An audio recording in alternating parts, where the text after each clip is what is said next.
If you do even one of these things, you are a special woman and can live up to 100 years. This is no exaggeration. As we age, we often hear, "Well, what do you expect? You're not 40 anymore." Some people look away, some sigh with pity, and others suggest, "Just slow down and take it easy." But there are women who take a completely different path. They don't feel the need to prove anything.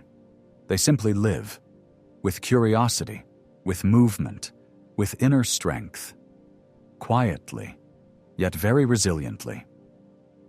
You might be one of them, even if you don't realize it yet. If you woke up and curiously read something new, if you watered the flowers on your balcony, danced a bit to some music, or called a friend, that's already a step towards a long, fulfilling life. Many believe longevity is just luck, genetics, or access to good doctors, but it's much simpler and deeper than that. True longevity is born within, when you choose to be alive, curious, attentive to yourself, and at the same time open to the world. When you don't give up, don't isolate yourself, and don't narrow your day down to just medications and conversations about ailments.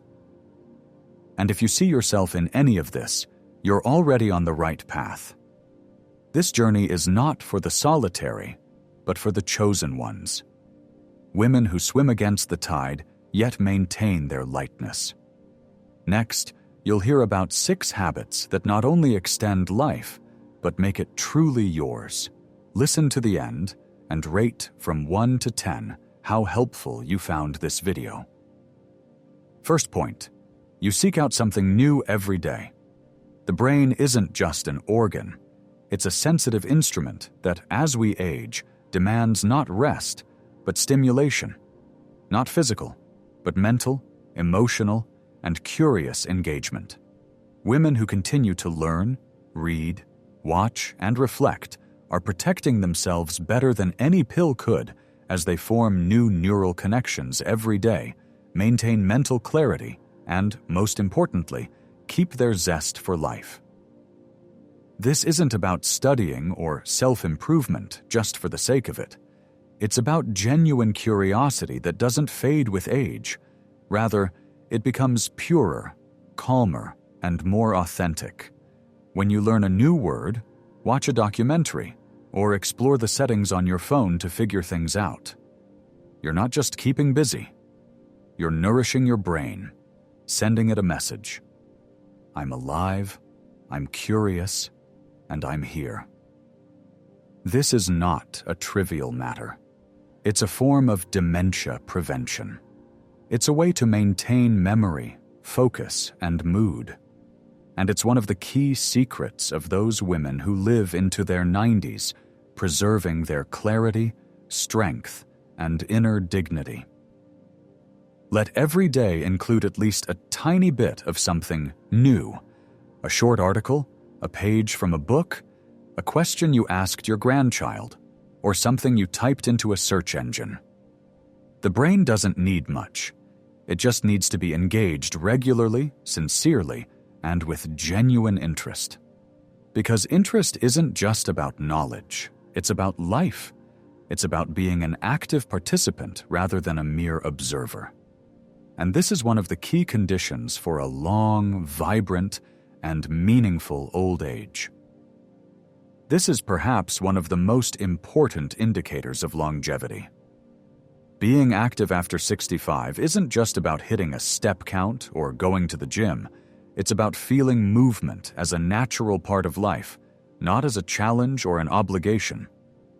Women who live long lives rarely say, "I have to force myself," because they engage in activities not for the sake of metrics, but because it has become a habit, one that is enjoyable, warm, and alive.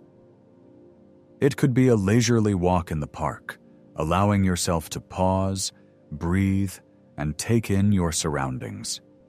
It might be a simple morning stretch as you reach toward the sun, or a few bends in the kitchen while your porridge is cooking. It could be gardening, dancing to your favorite music, or even jumping for joy when you stumble upon an old photograph and burst into laughter. And that's movement too, because it's from the heart. The body after 70 is very sensitive. If you leave it alone, it becomes stiff. But if you move gently, without strain, and with joy, it starts to come alive, as if saying, "Thank you." Women who live a long life move every day, not on a schedule, not according to a workout plan, but as they live, with curiosity, with self-awareness, and with joy in knowing that their body can still do things, maybe not everything, but the most important part, without fear. Movement is not a task, it's a gift. If you allow yourself to experience the day not in stillness, but in a gentle rhythm where you and your body coexist, not as a problem area, but as a living space, then you're already doing a lot right. Women who live long and remain clear, warm, and vibrant do so not because they are free from diagnoses, but because they don't allow those diagnoses to become the focal point of their lives. They know when it's time to see a doctor, take their medication as prescribed, but they don't dwell on their blood pressure longer than it takes to tend to a garden. They don't complain for hours about their joints when there's a flower blooming nearby, and they don't measure their worth by a list of test results. Because obsessing over health is a subtle trap, all attention starts to revolve around pain, and a person stops noticing the vast space of life beyond the medicine cabinet. Immersion in symptoms leads to anxiety, tension, lowers immunity, and most importantly, steals joy. And joy, even if it's quiet and restrained, heals more powerfully than any new medication. If you tell yourself, "I'm in pain, but I'll still make tea, turn on some music, and treat myself," you're not denying reality. You're simply choosing not to be its prisoner. This isn't just positive thinking from self-help books. It's a mature, genuine strength, acknowledging pain without succumbing to it, being aware of illness without letting it define you, continuing to live no matter what. It's this inner peace, this ability to focus not on the illness but on life itself, that grants women longevity not only in body but also in spirit. One small yet significant rule helps them achieve this. Always leave something you love, something personal, in your day. This is what we will discuss next.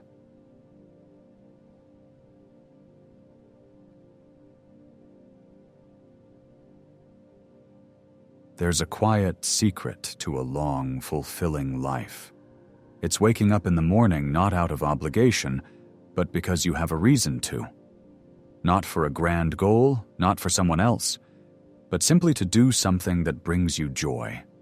To open a book, water a plant, finish a pattern, or jot down a thought in your notebook.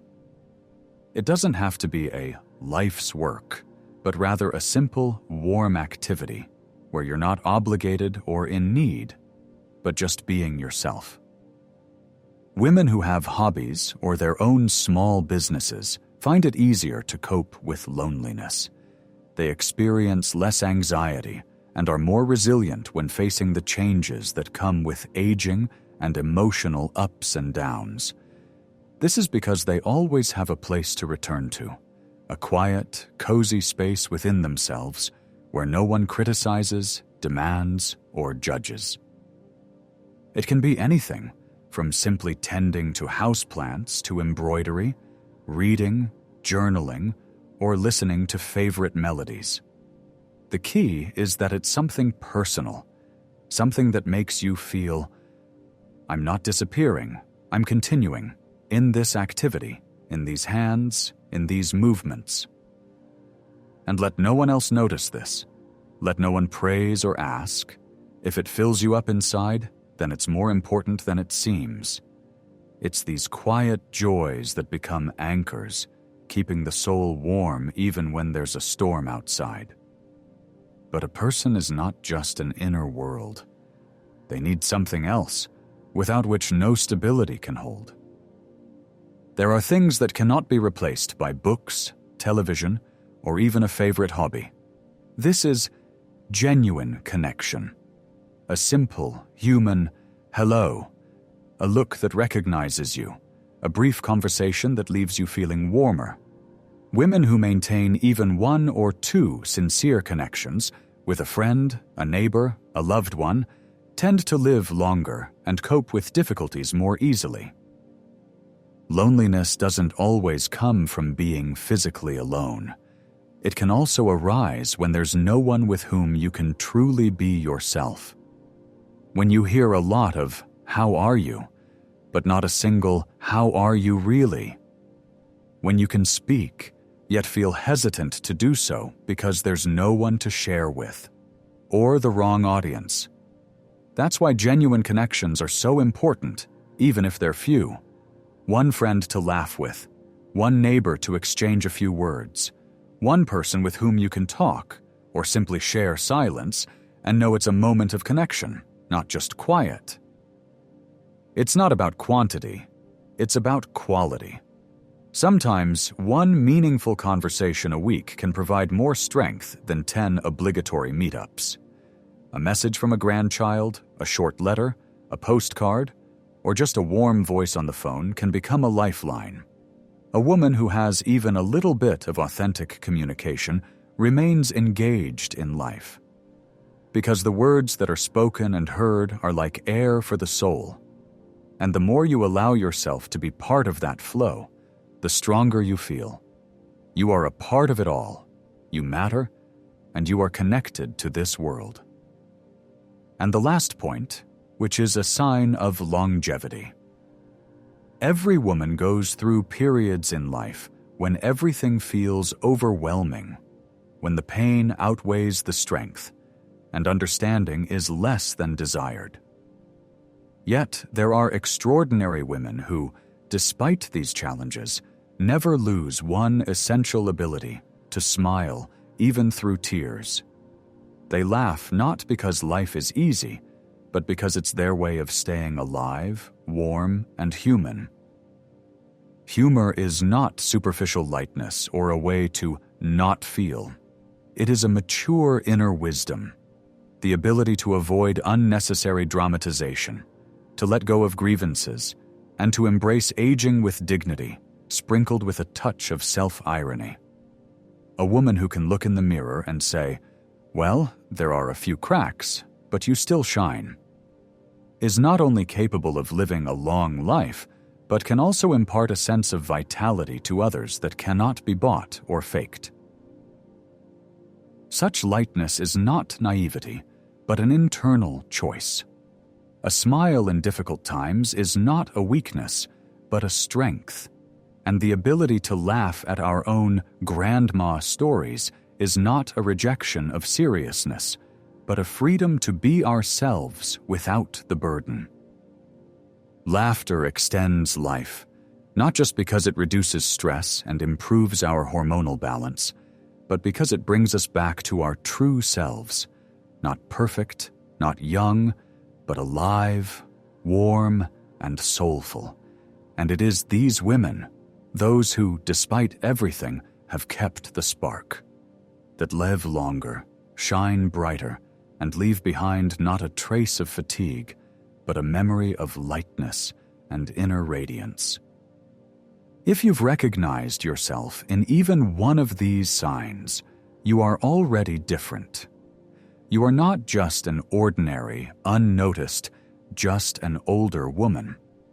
You are someone who has chosen to live fully, despite age, pain, or loneliness. Someone who takes small steps every day toward self-discovery, with curiosity, movement, warmth, attention, and dignity. Longevity isn't about luck or just numbers. It's about making a choice. To smile when times are tough. To ask, why not? When you want to try something new. To call a friend, or get up from your chair when everything tells you, don't bother. If you're reading this text, you're already on this journey. It might not be perfect, It might not happen all at once, and it may not apply to every point.